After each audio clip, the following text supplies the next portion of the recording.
G'day there ladies and gents, hope you're all having a fantastic day. It's Connie here again and we're reading some more stories from Reddit. As always, if you enjoy these videos, hit like and subscribe and all that stuff, and let's get straight to the stories. Alrighty folks, we're on relationship advice. This one was written by user I Like Art and it's titled, My boyfriend has started acting distant and ghosting me after meeting my parents last week. How do I reach out to him? My boyfriend Derek and I met through mutual friends 6 months ago, and we immediately hit it off. He is sweet, funny, kind, and just generally a good guy. He's super extroverted, and I've never seen him dislike or not click with anyone. I mentioned him to my parents a couple of times, and they said they were excited to meet him.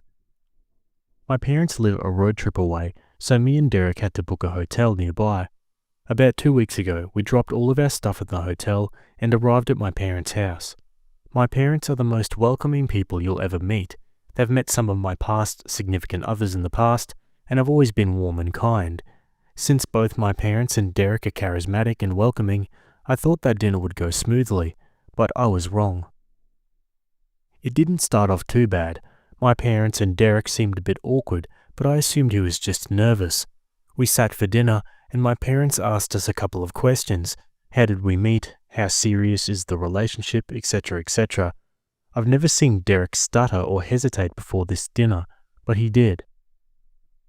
As soon as I finished eating, he thanked my parents for dinner and said we had to go. It felt like he was rushing to get out of the house. When we got to the hotel room, he ran to the bathroom and I heard him throw up. He said he felt sick and he was going to head back home, but he insisted I stayed and enjoyed the rest of the trip without him. I agreed since I really missed my parents and he seemed to want to be alone. I texted him a couple of times asking how he was doing and if he felt better, but he didn't reply. After 2 days passed, I started to get really worried that maybe he was really sick and had to go to the hospital or something, so I cut the trip short and headed back home. I went to his apartment and saw he was okay. I asked him how he was doing and why he wasn't replying, and he said he felt fine and that I was overreacting. He told me he still felt sick and he wanted to be alone.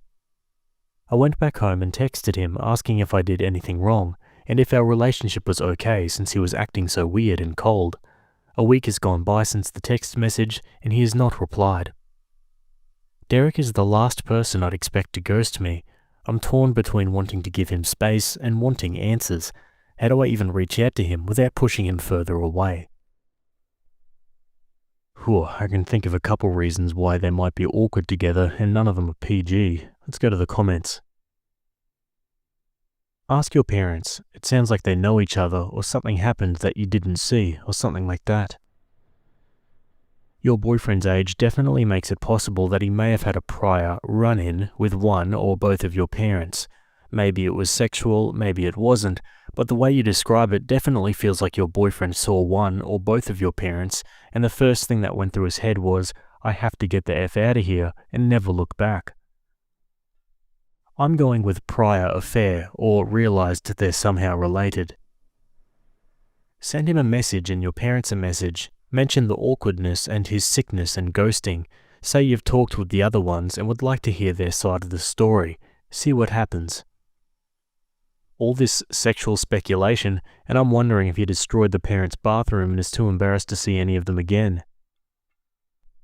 There's an idea. On to an update. Hey Reddit, sorry I didn't reply to that many of your comments. They were mostly just saying Derek was secretly my brother, which is horrifying, so I wasn't sure how to reply. I tried to reply to questions when I saw them pop up. The past few days have been a mess, but now that everything is settled, I thought I would go on here and update all of you. I took your guys' advice and decided to speak to my parents rather than Derek to discover if maybe they said anything or knew each other in the past, like many of you suggested they might. 4 days ago, I called my mum and told her about Derek's weird reaction after our dinner.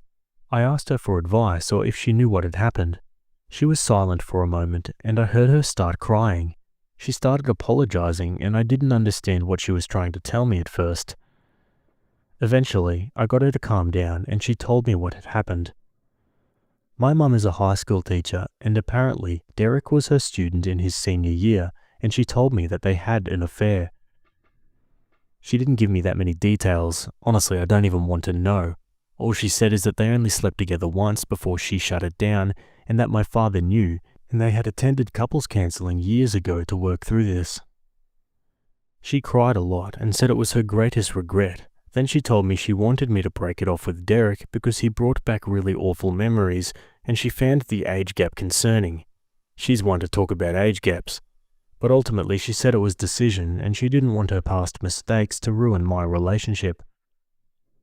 I went to Derek's apartment again and he invited me in. He said he had to tell me something, but I stopped him and told him I'd already talked to my mum and knew everything. He promised me he had no idea up until the point we had come over for dinner, where he immediately recognized her. He apologized for ghosting me and said he just didn't know what to say, and he was scared that he would ruin my relationship with my parents or maybe ruin their marriage. I forgave him but told him that the whole situation was just way too messy for me, and he agreed. So yeah, that's how my past few days have gone down. Honestly, I do kind of miss Derek, but not too much since the whole banging my mum thing is a massive turn-off. Thank you for all the replies. I feel like I'll never see my mum the same again. How can I work on rebuilding our relationship and trust moving forward? Wow, turns out some of the comments were right. But man, this woman was a teacher. That is not okay. Let's go to the comments. This is really disgusting though. I meant the mum's actions. Yeah, and why is she still teaching? She didn't get caught. I hate that she calls it an affair. Her mother groomed a child and is acting like a victim. Disgusting. Opie's mother disgusts me. I have a 17-year-old senior in high school son, and I don't think I can write here what I would do if I found out his 30-year-old teacher was having sex with him. Opie's 10-year age gap with Derek isn't great, but they're both adults and that are likely in similar stages of life. I feel bad for Opie in this situation, but I feel even worse for Derek. They are both victims here. Wow, okay, I get being iffy about a 10-year age gap, but there's a difference between age gap and statutory assault, which the mum committed.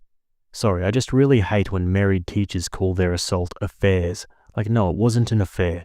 It was assault. Jesus.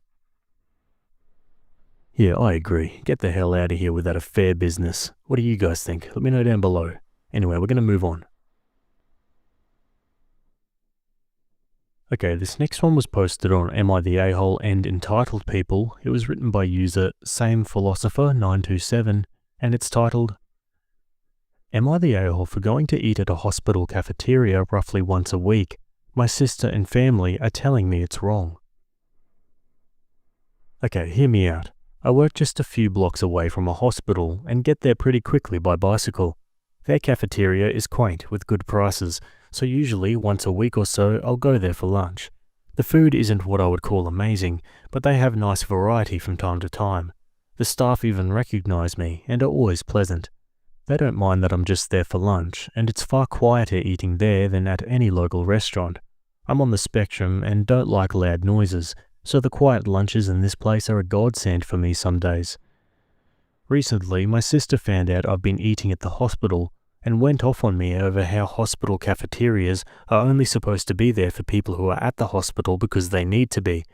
I retorted that I was giving them business, and it's not like I was taking food out of the mouths of patients, and I only went once a week, so what was the big deal? But she still insisted I was wrong. Then she got our parents involved, and they're siding with her.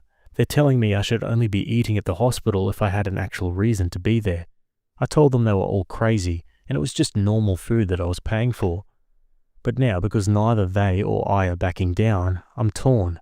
Am I the a-hole for going to eat lunch in a hospital cafeteria once a week just because I work nearby?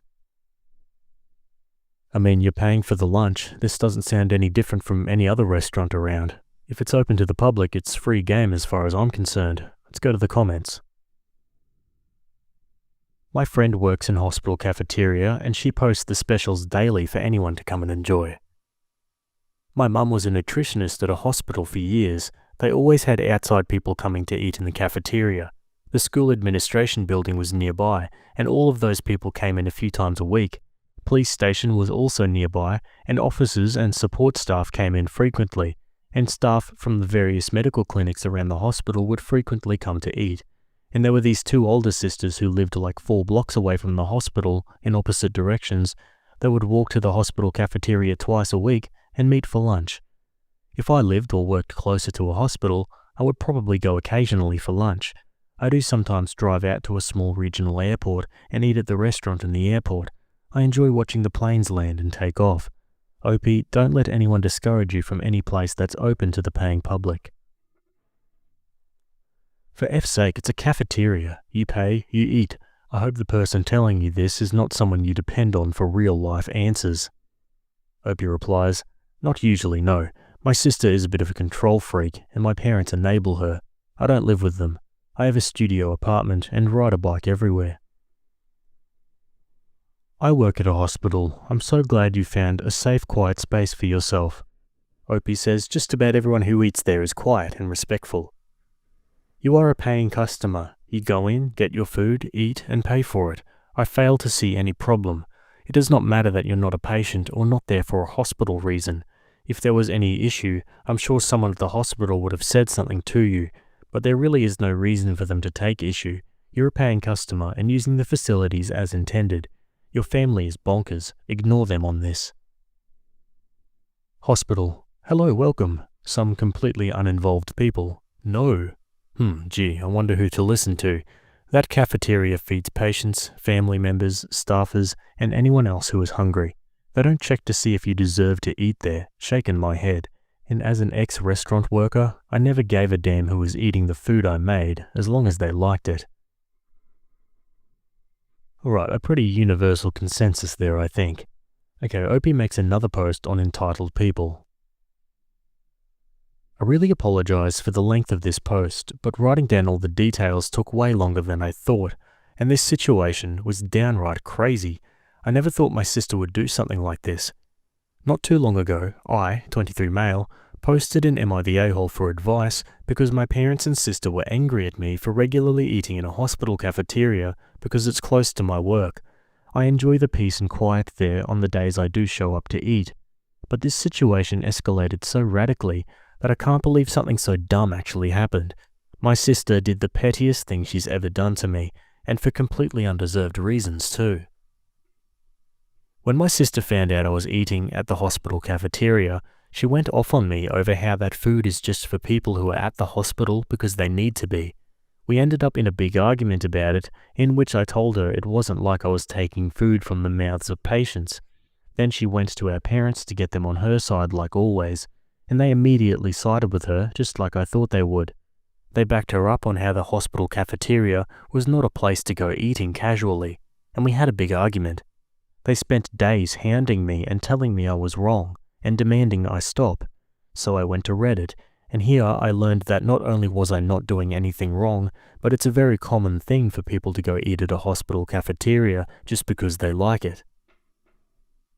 I hoped the situation would just fade away, but a few days later my sister called me asking if I'd stopped eating at the hospital.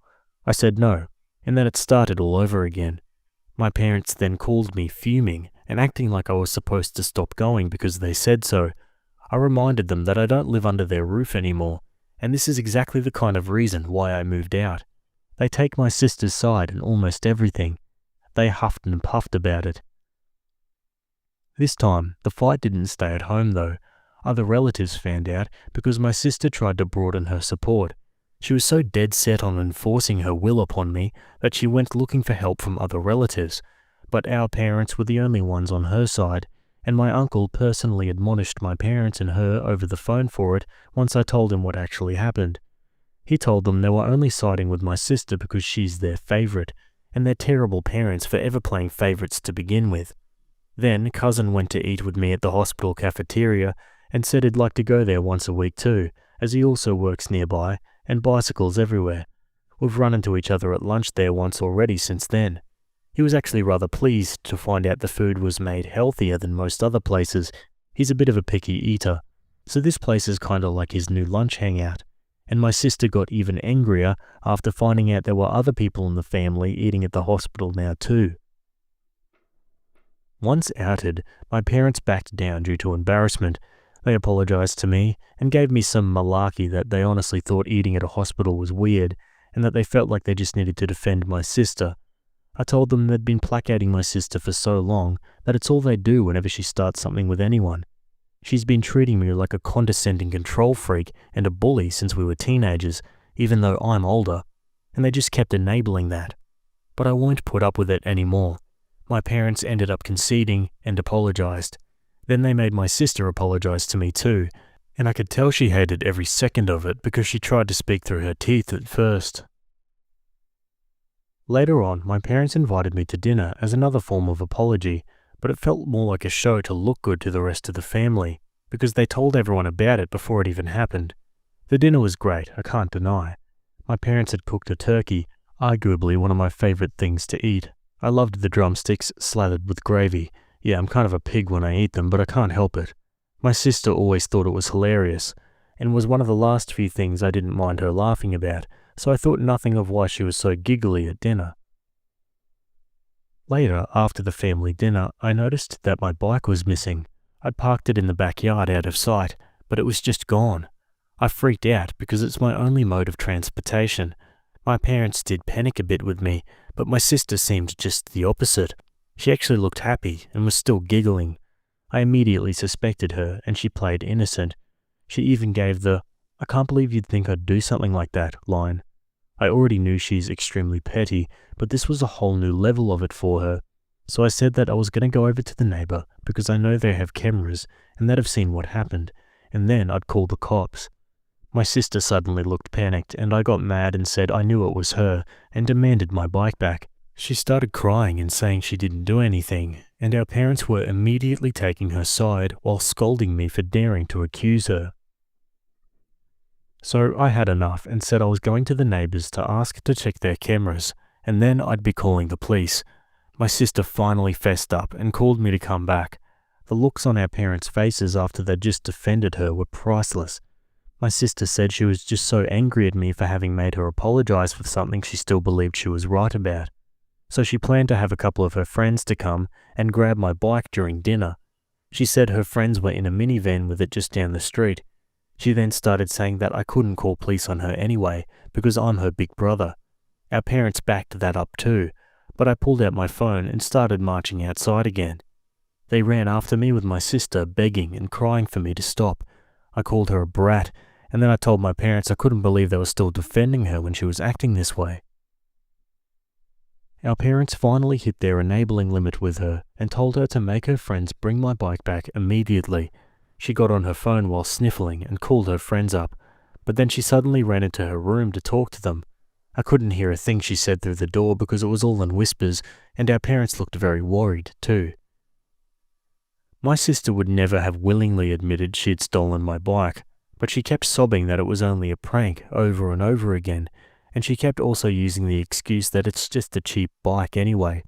I bought it used some months ago for $50, but it's in great shape, and it's my main mode of transportation. My sister kept looking at our parents to back her up, and that time they just couldn't, so she just slumped down in a chair hugging her knees and waiting with the rest of us.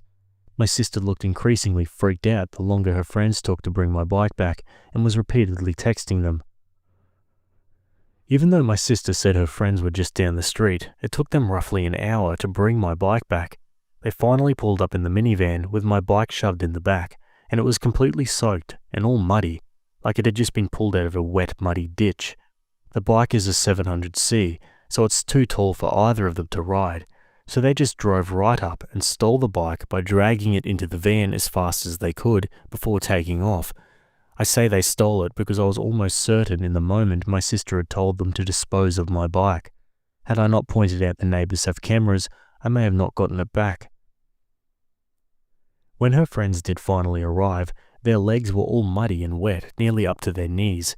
They both begged me not to report them to police for taking the bike. I asked while recording them to tell me the truth and pointed out the neighbors have cameras. Did my sister want them to get rid of my bike? They broke down and said yes. My sister wanted them to take the bike and dump it in a pond a few miles away, and they had to go back and get it when they realized that they were caught. My bike had been near completely submerged in muddy water. Thankfully, I didn't have many added accessories on it, other than a detachable headlight and my water bottle, but the water bottle was missing. I wasn't surprised by what my sister's friends told me, and I had them tell our parents too. They laid into my sister till she was bawling on the floor, kicking and pounding like a toddler. I'd never seen my sister act that way since she was actually a toddler, and I found it mortifying she was still like this on the inside. Then she shut herself in her room. Her friends were banned from ever coming to my parents' house again. Then my sister was forced to come out of her room by our mother and make another big apology to me. Our father then forced her to wash and oil my bike from stem to stern under his supervision while I took apart the headlight and cleaned it out to dry. By the time my sister was done, it was dark outside. She glared at me like I was the devil when she came back into the house, but our parents shut her attitude right down and said they've never been more embarrassed by her in their lives. She went back to crying in her room. I had a very frank discussion with my parents about my sister's childlike behaviour and how it stemmed from their spoiling and enabling. I said I couldn't believe I had to be the voice of reason, but the fact that she was on the floor crying like a toddler, kicking and pounding, showed that she's still mentally a child because of them. And they kept making me the scapegoat when she screwed up, so she barely knows any sense of accountability. For once, they didn't argue with me about it, and then my father silently drove me and my bike back to my apartment with his SUV. He also gave me some money to replace my bike's missing water bottle before we parted. My sister and her clique used to harass me a fair bit whenever we ran into each other. They made fun of me as a group whenever possible, and I usually just ignored them because they bored me, and that really seemed to tick them off. But after the bike incident, I got sent numerous messages from numbers I didn't know, cussing me out for making my sister cry over a silly prank. Knowing her, my sister probably fed everyone she knew a very different story on what happened. I texted lengthy replies of what actually happened, and even stated I have recordings of her friends admitting the truth. Some people at my sister's college found out what actually went down. Maybe from my texts, maybe her friends spilled the beans, but it embarrassed my sister so much she came home having a crying tantrum about how people there were calling her and her friends bees and bike thieves. I may not have gone to college, but I know students who need them are very protective of their bikes. A lot of them live on shoestring budgets after all. My sister said someone even joked that they shouldn't leave a bike around her because it might just disappear if she had to apologize to anyone. My sister ended up so upset that she refused to leave her room for 3 days to have her pity party. My parents called me up to try and turn everything on me again. I reminded them about the discussion we had days before and that they needed to stop babying her and let her deal with repercussions of her own actions. If she fails her classes again, it's because she's not trying like she should be. Then I went off on them how they were just looking for someone to blame to make her feel better. She made the problem, not me, and I wasn't going to be the one they make the scapegoat anymore. My sister is an adult and she needs to act like it. They sounded defeated and then apologized before ending the call. Looks like they were genuinely hoping I'd just sit back and take the blame so my sister would get better, but I never will again. Now, my parents are trying to pretend this all never happened, and my sister, as well as her clique, are avoiding me at all costs, which I suppose is fine with me because I don't want any more drama, but the next time something like this happens, I won't take it from them. One comment says, I remember your last post. Your sister is that bratty that she would have her friends steal your bike and ruin it just to make a point, and your parents don't see a problem with it? What did the rest of your family say about this? Opie replies, oh, they were furious with them.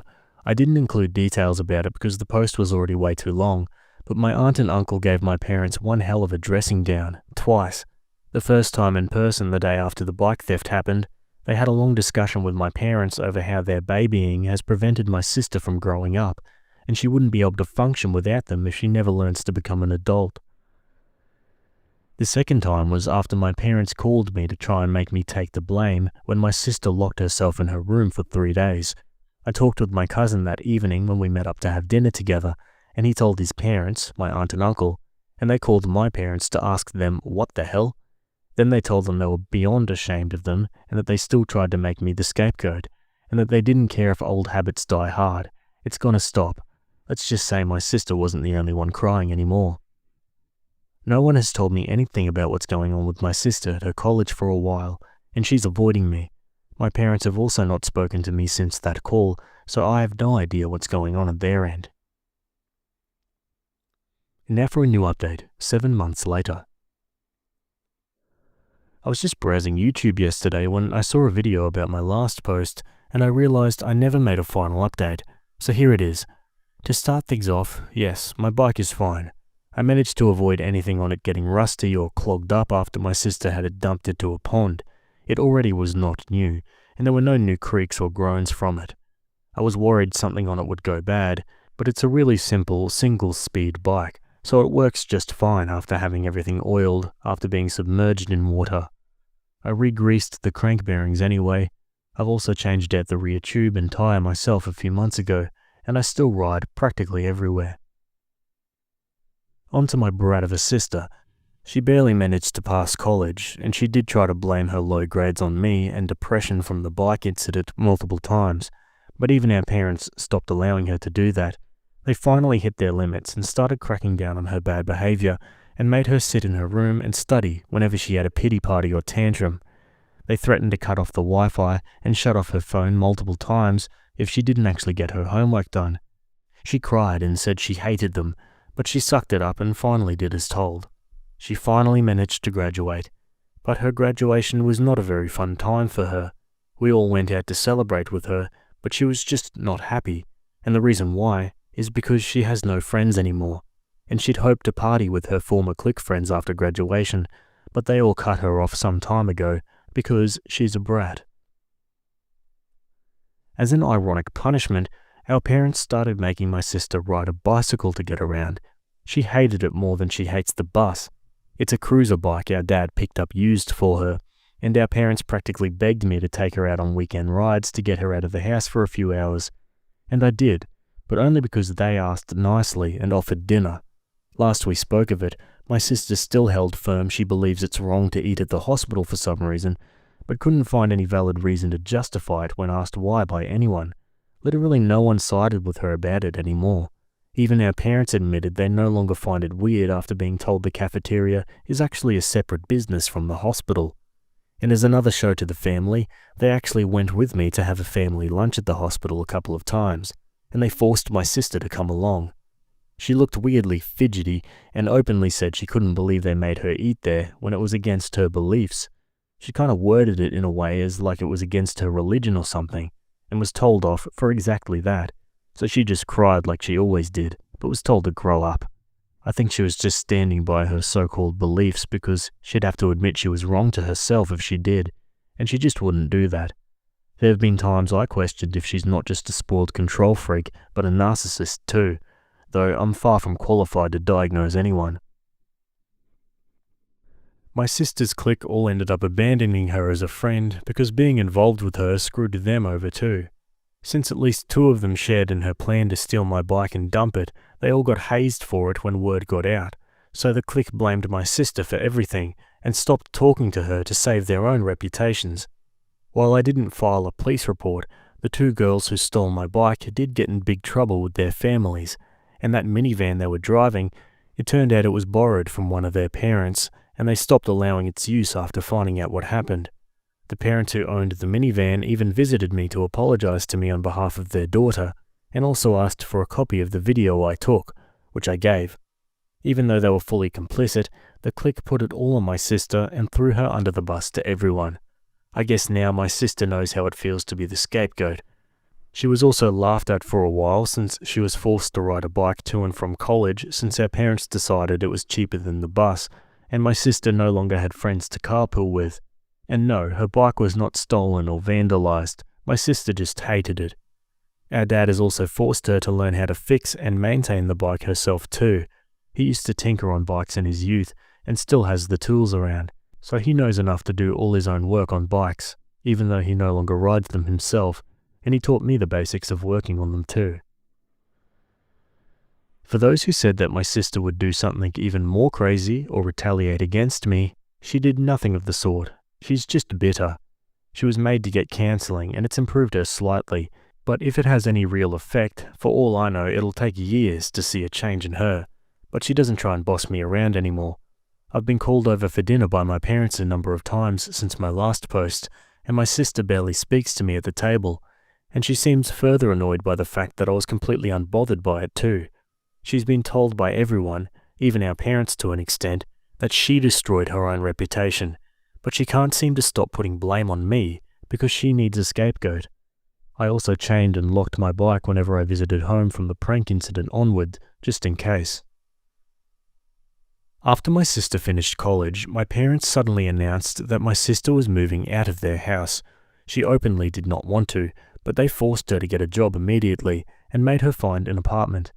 They said her party days were over, and it's time they made her learn about adult life. Multiple relatives told my parents that my sister wouldn't really grow up unless she lives on her own and pays her own bills. My parents deliberated about it for some time, because she was obviously their golden child, but my sister would never become an adult so long as they kept things as they were. My sister is still not happy about it at all, because she loved being a spoiled leech, but she couldn't blame me for that, as I was not involved in this decision in any way, and she knows it. But she had multiple "it was just a bike" tantrums when she was trying to put the blame on me when things weren't going well for her at college. Our mother once smacked her upside the head and told her to stop acting like I was the one causing all her problems. And it wasn't just a bike to me, it's borderline my livelihood, since it's my primary mode of transportation. Currently, my sister shares a 2-bedroom apartment with 3 other girls. She had to be moved further away so her reputation wouldn't follow her when she got a job. My mother really cried over that. My sister is working in an office and learning how to be a secretary, but she moans and groans about hating her current life, but also tries to rub it in my face about what she'll do when she makes better money than me. I just told her, "You do you," and she got mad I didn't take the bait.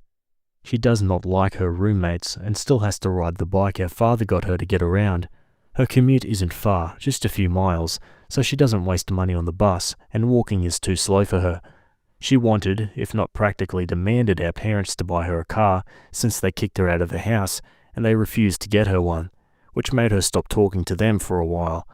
I think it's probably pretty obvious my sister and I don't go on bike rides together anymore. That stopped as soon as she moved out. While we were still doing weekend rides together, my sister tried multiple immature plugs she could think of at me. I don't even remember most of them because I just ignored her taunts and didn't even act irritated. Then she'd call me dense or special ed and would roll her eyes.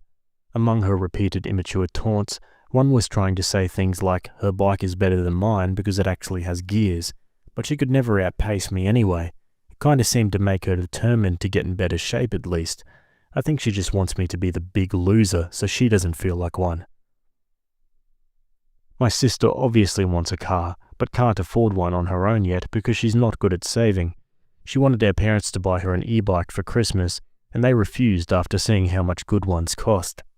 My sister has already cost them a lot of money anyway since they covered all 3 years of her college.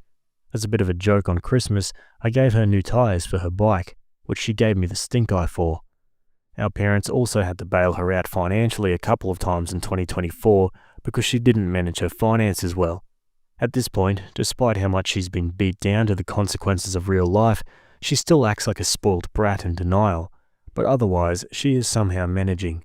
Though another thing she's used to be angry at me about these days is the fact I live alone and she has to have roommates to afford rent. I've met her roommates too, and they actually seem to really like me, which really upset my sister more. I think the reason she hates all of them so much is because they don't bend to her will like our parents used to. She really hates it when people don't do what she wants, so it must be a nightmare for her to be living with people who don't put up with any of her demands. That about sums up everything till now. Geez, talk about a deep dive into the sister's life. Let's read some final comments. When I told my family that the hospital cafeteria was awesome and cheap, they said, "Wow, I should try that sometime," and my mum actually did. One of my previous workplaces was near a hospital. Their food was so good that we even took clients there for breakfast several times. When my grandpa was sick and had to go to different hospitals for different specialists, my aunt used to rate the food at different hospitals as she spent so much time there. I'd never considered eating at a hospital cafeteria, but I kinda think it's genius now that I know. I work in one. You'd be surprised at how many people actually do this. The one I work at is in downtown, and we get loads of workers come in for a quick and cheap meal. Honestly, the parents are to blame. They raised her that way her entire life, and now they're cracking down? I mean, it's good for her own personal development, but they set her up for failure, big time. By the third update, I'd actually forgotten that this whole thing started with the topic of hospital food. Yeah, I resonate with that comment quite a lot. Anyway, guys, what are your thoughts? Let me know down below. Otherwise, we're going to leave that story there and move on. Alrighty, we're now on relationship advice. This one was written by user Palpitation9001, and it's titled, "My boyfriend gets so jealous over his brother's girlfriend that he cries until he vomits. My boyfriend, Jake, and I are high school sweethearts and share an apartment with his brother, Finn. Finn has been seeing a woman named Bonnie for the past 3 months. They met over Tinder, and with certain restrictions lifting, we're finally getting to spend time with her in real life. She's a really great person, and she and Finn are stupidly into each other, like accidentally finishing each other's sentences in love, staring at each other with big, gooey eyes in love. It's kinda gross, but kinda sweet. A couple of days ago, I noticed that Jake's been acting weird. He's been a lot quieter and a bit colder to me, going to bed early, getting up late. I tried to kiss him and he turned away. Yesterday, when Finn was out, I asked what was up with him. He started off kinda hostile, but when I said that I was really feeling hurt, he blew up. Summarized, he told me that he was rethinking our entire relationship after listening to his brother talk about Bonnie. He said that Bonnie asked for Finn's preference when she cut her hair and didn't get bangs when he said he thought they looked stupid, when I got a pixie without asking Jake what he'd think first. He said that Bonnie gave Finn a blowjob every night before bed and one every morning when he woke up, when I don't really like oral, giving or receiving. He said I never offered to give him massages or pack his lunch. For clarification, I do things for him all the time, but we've never been lovey-dovey.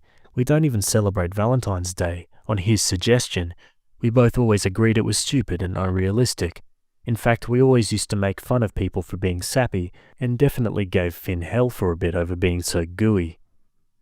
He was crying by the end of it, saying that he felt sick over missing out on someone who would love him that much. I said I loved him, but he didn't want to hear it. He started gagging and threw up a little bit because he was crying so hard. I didn't know what else to do, so I got him some water and went to bed. I went to work early and I've been hanging out at a coffee shop, but I have to go home soon. I have no idea where to go from here or what to say to him. I don't even know if we're still together. Help? Just with all of this crap? What the hell? Let's go to the comments. In a million years, I would never be able to look at my partner again if they said something like this to me. I'd be out the door for good. And then started crying so much they threw up? No thank you. That kind of entitlement and immaturity is a boner killer. He sounds like a grown-up version of Eric from South Park. Let's go to an update 3 days later. Sorry I didn't respond to anyone's comments. I went home after posting, and by the time I logged back onto Reddit, the post had been locked. A few of you asked for the update, so here it is. I'm single. I came home and Jake was gone. Finn was there and asked if I could sit down for a bit. He wouldn't give me the exact details, but said that he and Jake had talked while I was out. He also showed me a few text messages to prove it. Apparently, Finn had never shared any details with his brother, but Jake had been able to hear them moan through the walls when Bonnie stayed over. It wasn't a bro talk or anything after all, just the man I thought I was going to marry listening to his brother have sex through the walls. Neat. When Finn got home from work, Jake tried joking about it and made comments about Bonnie's race. Finn kicked him out, and now Jake is going to be staying with their parents, so I have to pay his share of the rent too because Finn refuses to let him in and Jake refuses to come back. Double neat.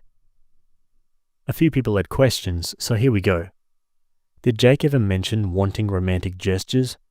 No, we actually got together because we were the only goths in school. We bonded over being against lovey-dovey stuff like that. We grew out of the edgy phase, but yeah, he always was firm he hated Valentine's Day and women who needed roses or gifts to feel loved. Has he ever done anything like this before? Now that I think about it, yeah, he's thrown tantrums before, but never like this. Things like carry-out orders for getting his side dishes or stores running out of his favorite items always made him really emotional. Why don't you like oral? A bad incident involving Jake's braces left me with some scarring down there. He liked deep-throating, 0 out of 10.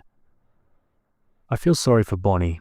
I don't want to know any more details about their relationship, but they seem happy. They work at the same high-intensity job. Think physical trainers or OT, so she packs meal-prepped bento boxes for him and herself. Finn buys her flowers, fixes her car, goes over when spiders get into her apartment. Like I said, they're cute. And this is fake. Well, listen, man, that's your right to believe it. Even I think it's fake, and I'm the one that has to figure out how to ship 200 Funko Pops to my ex. So there you go. Geez, 200 Funko Pops? It was doomed from the start. No shade. Anyway guys, that's it from me today. Hope you enjoyed those stories. Thanks for making it to the end, and I'll see you all in the next video. Have a good day. Cheers.